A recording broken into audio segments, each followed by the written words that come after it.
E aí, pessoal, vamos continuar de onde nós tínhamos parado? Então, vamos lá. Nós estávamos na primeira questão, não é? Então, eu vou compartilhar aqui de onde paramos para podermos continuar. Questão número 2. Observe as ilustrações e responda as questões a seguir.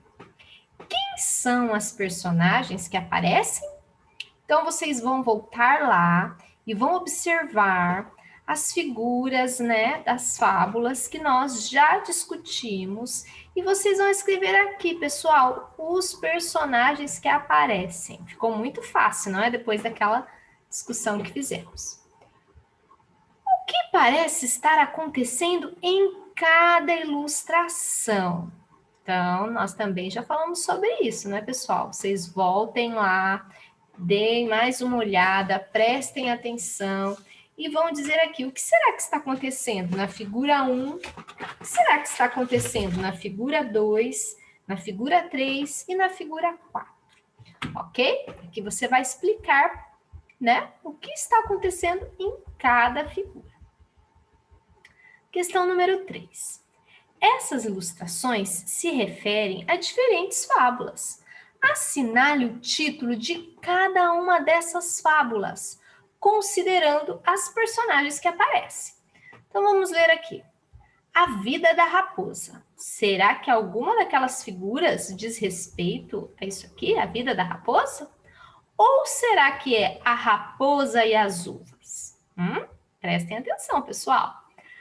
Olha aqui outro nome da fábula, pessoal, da outra figura. Agora a figura 2. Olha lá, será que a figura 2, o nome dessa fábula é A Cigarra e a Formiga? Ou é A Diversão da Cigarra? Muito fácil, né, pessoal? Agora vamos para a figura 3. Como será que chama essa fábula? A Força dos Pequenos? Ou O Leão e o Rato?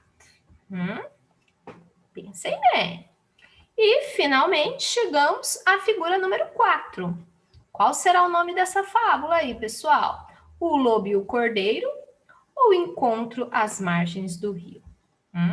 Então, preste bem atenção em cada figura, né? O que está acontecendo aí, né?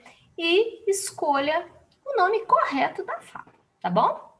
De acordo com as escolhas que você fez, o que se observa sobre como costumam ser os títulos das fábulas? Então, como costuma ser esses títulos dessas fábulas, pessoal? O que vocês acham, hein? Prestem bem atenção. Como que será que costumava ser? Com o nome dos personagens, né, pessoal? Com o nome dos animais que fariam parte dessa fábula. Muito bem. Leia o texto a seguir que aborda um pouco da origem das fábulas. Durante a leitura, sublinhe os trechos do texto que se refere às seguintes informações. O que é sublinhe, pessoal? Vocês vão pegar um lápis ou marca-texto, quem tiver, e vai passar, pessoal, sublinhar, passar um risco embaixo das informações que estão sendo pedidas aqui, ó. Quando surgiram as fábulas? Nós vamos procurar essa informação e sublinhar. Segunda informação, quem foi o fabulista responsável por divulgá-las? Onde e quando ele viveu? Para que a fábula era usada? Então vamos ver?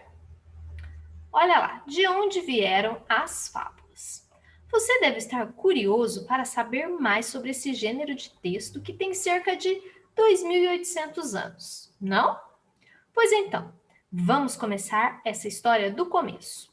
Contar histórias é uma das formas mais antigas de comunicação conhecidas entre nós.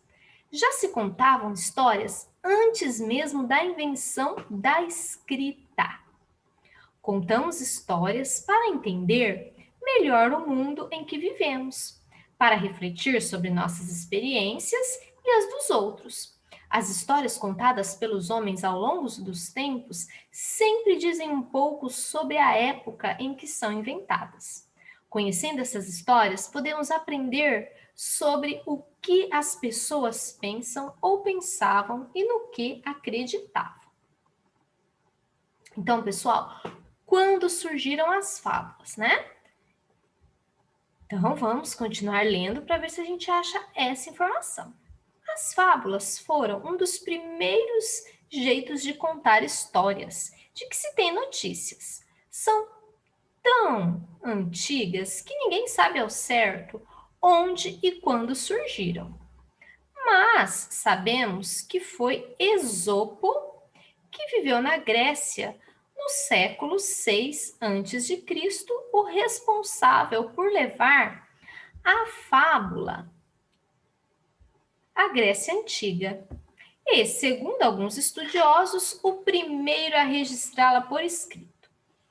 No século I depois de Cristo, Pedro, um ex-escravo romano, escreveu as fábulas de Esopo, usando a escrita em versos. Depois de muitos séculos, elas foram elaboradas, muitas outras vezes por diversos escritores no mundo inteiro. Já no século XVII, ao reescrevê-las, o grande escritor francês Jean La Fontaine deu a elas uma cara nova. Assim como Pedro optou por redigi-las em versos e, além disso, deu-lhe características mais poéticas.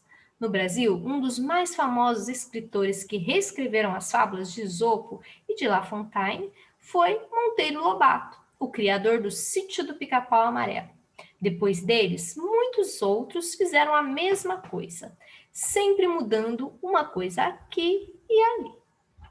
Então, vamos ver, pessoal. Olha lá, a primeira coisa que a gente tem que procurar.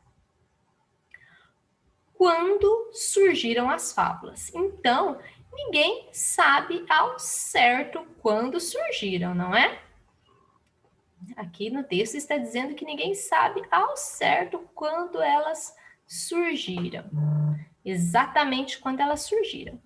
Quem foi o fabulista responsável por divulgá-las? Então, quem foi, ó? Então, vamos ver aqui. As fábulas foram um dos primeiros jeitos de contar histórias. Nananana. Então, mas sabemos que foi Esopo que viveu na Grécia no século 6 a.C., o responsável por levar a fábula para a Grécia. Então, pessoal, quem foi o fabulista responsável por divulgá-las? Quem foi, pessoal? Acabamos de ler aqui, ó. Esopo. Então, vamos grifar aqui, ó. Foi Esopo, né, no século 6 a.C., responsável por levar a fábula para a antiga Grécia. Então, vamos sublinhar aqui, ó. Vou usar essa cor aqui. Onde e quando ele viveu?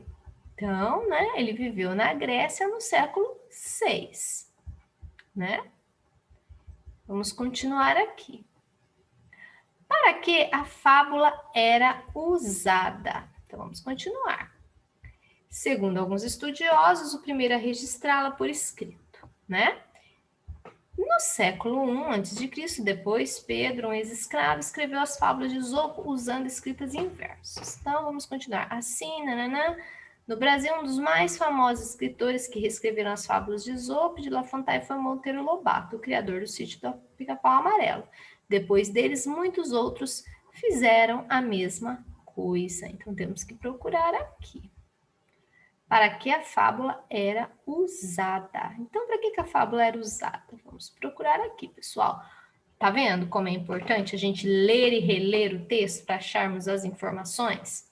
Então, vamos ler de novo. Ó. Você deve estar curioso para saber mais sobre esse gênero de texto que tem cerca de 2.800 anos, não? Pois então vamos começar a história do começo. Contar histórias é uma das formas mais antigas de comunicação conhecidas entre nós. Já se contava histórias antes mesmo da invenção da escrita. Contamos histórias para entender melhor o mundo em que vivemos, para refletir sobre nossas experiências e as dos outros. As histórias contadas pelos homens ao longo do tempo sempre dizem um pouco sobre a época em que são inventadas. Conhecendo essas histórias, podemos compreender sobre o que as pessoas pensam ou pensavam e no que acreditavam. Então, para que a fábula era usada, pessoal? Era usada para as pessoas expressarem, né? para elas expressarem o que pensavam e no que acreditavam. Não é verdade, pessoal? Então, sublinhe essa parte aqui. Vamos continuar.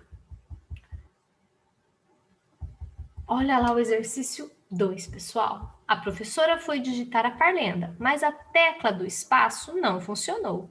Reescreva a parlenda com o espaço correto entre as palavras. Então, olha aqui.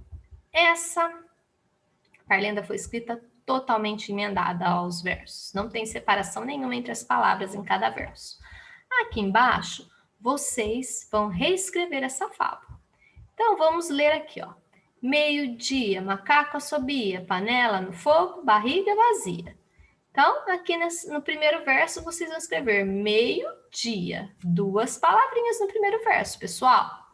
No segundo verso, macaco assobia, mais 2 palavrinhas. No terceiro verso, pessoal, panela no fogo, 3 palavrinhas.